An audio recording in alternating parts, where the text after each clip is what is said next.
नमस्ते, कैसे हो आप लोग। आप देख रहे हो मेरी नानी को और आज हम करने वाले हैं नानी के साथ कुछ क्वेश्चन आंसर। एज आप सबको पता है कि दशहरा चल रहा है, दशहरा की इम्पोर्टेंस क्या है, तो मैं तो इनसे पूछ रही हूँ। स्टे ट्यून और अब भी जानेंगे दशहरे के बारे में और फेस्टिवल के बारे में। So let's go guys. सो नानी, जैसे कि आप बोल रहे थे कि आपके टाइम पे दशहरा कैसे बनता था, मतलब क्या था और कैसे चलता था। हमारे टाइम पे देखो, हम खेड़े में रहते थे। पहले खेड़े में ना टीवी था उस जमाने में, ना मोबाइल था, ना ग्राउंड देखने का। दशहरे के दिन वो ग्राउंड में फिर वो रामलीला बोल के वो प्रोग्राम रहता था। कोई राम बनता था, कोई सीता बनते थे, कोई ये बनती थी, लक्ष्मण बनता था, कोई रावण, ऐसे सब पार्ट बनते थे। और वो सॉन्ग लेके फिर उसका वो प्रोग्राम बनाते थे नाटक के जैसा। तो वो देखने के लिए पूरे गांव की पब्लिक आती थी वहाँ पर देखने के लिए। उसमें से उन्होंने हमको नॉलेज देते थे। ये रावण बहुत ताकतवान था। ताकतवान बोले तो उसकी भक्ति बहुत अमर थी, बहुत भक्तिवान था वो। लेकिन उसने वो भक्ति का दुरुपयोग करा। उसने राम की सीता को हरण कर दिया। राम की सीता हरण करने के बाद में राम फिर भड़क गया। उसको दिमाग उसके ये हो गया कि अब रावण का बदला कैसा लेना है। उसको मालूम था सीता तो वो एक पोथी के जरिए हमको मंदिर पे पोथी लगती थी। वो पोथी के जरिए हमको बताते थे कि ये रावण की स्टोरी है। पोथी क्या है? पोथी बोले तो एक ऐसा भगवान का ऐसे बड़े बड़े किताब निकलते, उसके अंदर उनकी स्टोरी लिखते थे। हाँ, तो वो हम खेड़े पड़े में कुछ ऐसा कुछ भी नहीं था ना, तो पोथी भजन गाने ये तो एक मंदिर के पास सब पंडित जिसको इंटरेस्ट था वो आके वहाँ पर सुनते थे। सुन के फिर उससे नॉलेज लेते थे। और बच्चे कच्चे कभी आते कभी नहीं आते, लेकिन बुढ़े बड़े सब जाते थे वहाँ पर सुनने के लिए। वो फिर घर पे नॉलेज देते थे बच्चों को, छोटे छोटे बच्चों को। तो दशहरा बोले तो वहाँ राम की सीता ले जाने के बाद में राम भड़क गया, रावण का बदला लेने गया। तो फिर राम से सीता को हनुमान ने मदद करने के बाद में सीता को छुड़ा के लाए वहाँ से। छुड़ा के लाने के बाद में हनुमान जी ने वो लंका में ले रहा था वो, तो लंका में उसने विरोध किया तो पूरी लंका ही जला दी हनुमान ने। ऐसा पावरफुल था हनुमान। तो वो हनुमान की तो जितनी तारीफ की उसकी थोड़ी थी। तो वहाँ से फिर सीता को लाने के बाद में जो दशहरा आता था, वो दशहरे में फिर वो रावण को दहन करने लगे। रावण को दहन करना बोले तो उसके जो बुरी आदत थी, बुरी नजर डालना दूसरे परस्त्री के ऊपर, और आचरण अच्छा रखना नहीं दूसरों के प्रति। इसलिए ये बुरी आदत जितनी भी है उसकी रावण के जरिया वो अग्नि में संपन्न करते थे। ये प्रथा जो बोलते अच्छा। रावण को दहन करना, रावण को दहन करना बोलते तो उसके बराबर बुरी आदत भी उसके अंदर चले जाती। अच्छा। हाँ, रावण के साथ में ये मतलब था दशहरे का खास। ये मतलब है कि जो भी कुछ किसी में भी बुरी आदत रही, वो बुरी आदत उस दिन उन्होंने अग्नि दहन में डाल देना और अच्छी आदत सीख ले। वहाँ से फिर राम लक्ष्मण सीता आते अयोध्या में आते, तो उनको फिर वहाँ से जय जयकार। जो आप तो मालूम नहीं ये बच्चों को, आजकल के बच्चों को शिव काय को बोलते, गाँव की शिव क्या रहती ये भी मालूम नहीं है। लेकिन जो खेड़ा पड़ा रहता ना, तो वो देहात के अंडर ग्राउंड मिले आखिर की जो बॉर्डर रहती उसको शिव बोलते। वो गांव की हद रहती वहाँ तक, तो उसको शिव बोलते। उसके आगे गए तो गांव का हद वो लाग के गए बोलते हैं। तो वहाँ तक वो राम लक्ष्मण सीता आते, वहाँ से उनको बजाते नाच गाना। हो बेटा बैठो, नाच गाना ये वो करके उनको वहाँ से अयोध्या में लेके जाते। अच्छा दीप प्रज्वलन वो करते थे, दीप जलाते थे, बहुत सारे दिए जलाते थे, उससे उजाला उनकी आयुष्य में उजाला आना बोल के ये मीनिंग था उसका। अच्छा अच्छा तो वो और जब से अपनी दिवाली होती दसरा, ये वो रावण का दहन बुरी आदत ये करने से, जलाने से, दशहरा और दीप प्रज्वलित करने से, राम का स्वागत करने से ये दिवाली होती है। ऐसा दसरा दिवाली की कहानी है हमारे टाइम पे। हमारे टाइम पे टीवी नहीं था, हमारे टाइम पे मोबाइल नहीं थे। तो फिर इन्फॉर्मेशन कैसे मिली है इसकी? हमको ऐसे ये मैं बोली ना, मंदिर के दुकान पे जाना, हाँ। वो भजन कीर्तन करना, वाह। उसमें से हमको नॉलेज मिलता था। ये खेड़े पाड़े का नॉलेज है। अब शहर में तो टीवी है, सब है। हाँ, और रेडियो था हमारे टाइम पे। रेडियो में से हमारे इसमें बातें आती थी, वो बातें सुनना और सुनकर हम उससे आनंद लेते थे। दूसरा कुछ भी नहीं आता हमारे।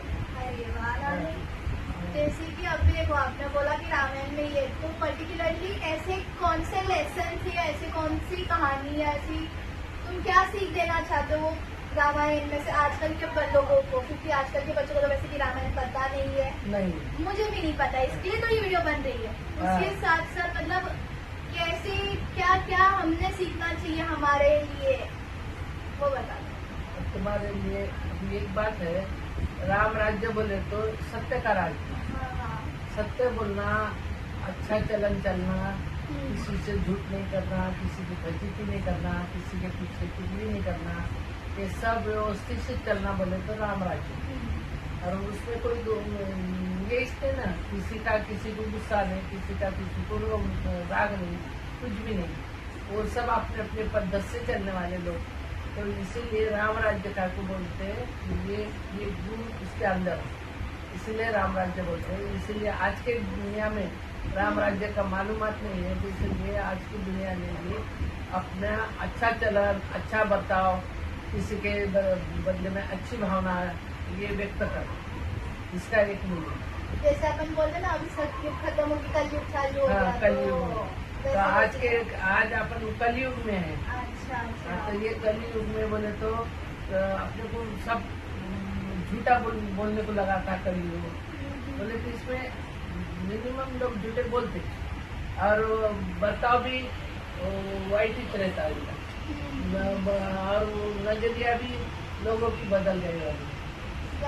हाँ, आपस में भेदभाव, आपस में झगड़े, ये सब कलयुग में है। ये कलयुग है, ये जो कलयुग में चलता है, लेकिन सतयुग में सत्य का युग है। इसीलिए राम राज्य सब में बेस्ट। अभी आजकल के तुम व्यूवर्स जो हम लोगों की वीडियो देखेंगे या फिर जो आजकल के लोगों को तुम क्या एडवाइस देना चाहते हो, खुद के साइड से भी और साथ में रामायण के अंदर से भी? मैं तो ये चाहती थी आज के इसमें अगर कलयुग भी रहा तो इंसान से रहता है। इंसान ने अपनी चाल छोड़ना नहीं, अच्छा चलने की चाल छोड़ना नहीं, सत्य बात करने की बात छोड़ना नहीं, झूठ बात करना नहीं, किसी के पीछे चुगला नहीं करना, किसी को त्रास नहीं देना बिना वजह का। ये मैं मेरे तरफ से आज के बच्चों को बोलता हूँ। थैंक यू सो मच नानी, आज आपने बताया। Thank you guys, please do like share and subscribe. जैसे कि आप हमको बोल रहे थे कि दिवाली दशहरा ठीक है, पर अपन लोग जब दिवाली में सबसे पहले एक लक्ष्मी पूजा करते हैं, तो उसका क्या इम्पोर्टेंस है, वो कहाँ से आया?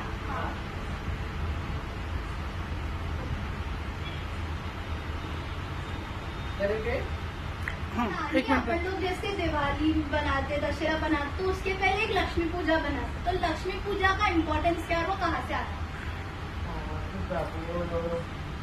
महत्व का प्रश्न है। वो एक महिषासुर बोल के एक राक्षस था। अच्छा।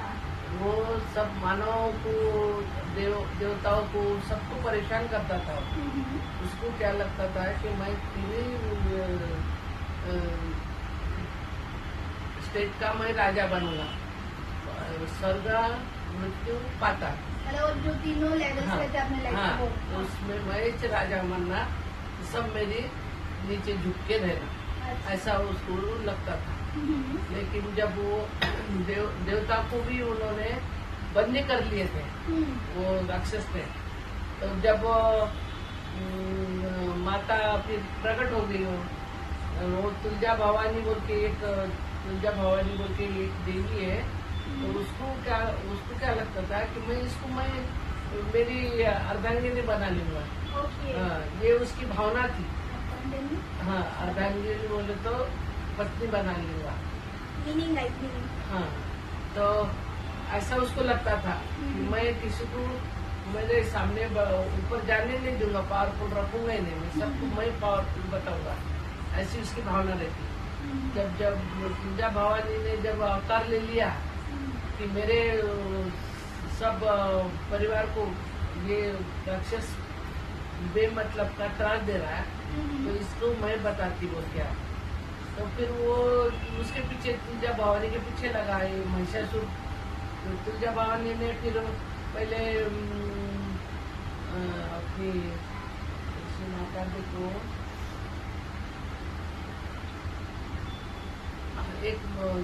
एक माता को प्रकट करे उन्होंने। अच्छा। तो वो माता के रूप में, और उसका अंग था वो, उसका एक पार्ट था तुलजा भवानी का। और तीसरे 3-4 ऐसे एक पार्ट तैयार करती थी और उनके पीछे लगाती थी, जब तक कि तुलजा भवानी सामने नहीं आती थी। उसके एक पार्ट को तैयार करके ऐसे 8 पार्ट तैयार करी।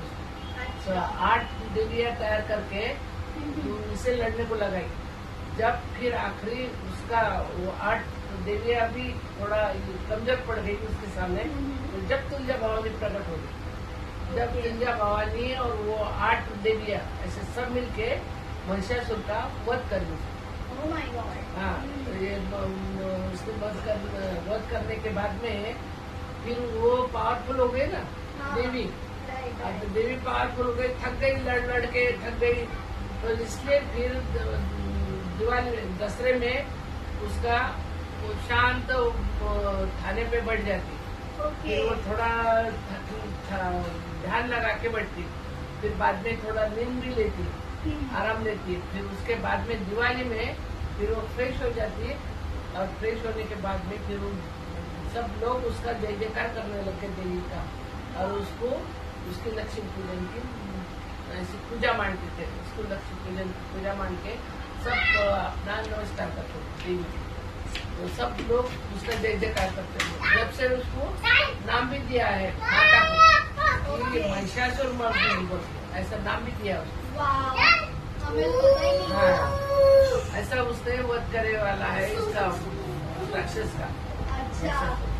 बल्कि नरक चतुर्दशी के दिन अपन सवेरे उठ के नहाते हैं। वो अपना सब नेगेटिव थिंकिंग निकल जाना बोल के सवेरे फ्रेश होना, फिर कुछ फरल का, कुछ फटाके, ये सब देवी का स्वागत। हाँ, वो स्वागत में अपन सब उसके पूजा पठन करते, अपन आनंद मनाते हैं।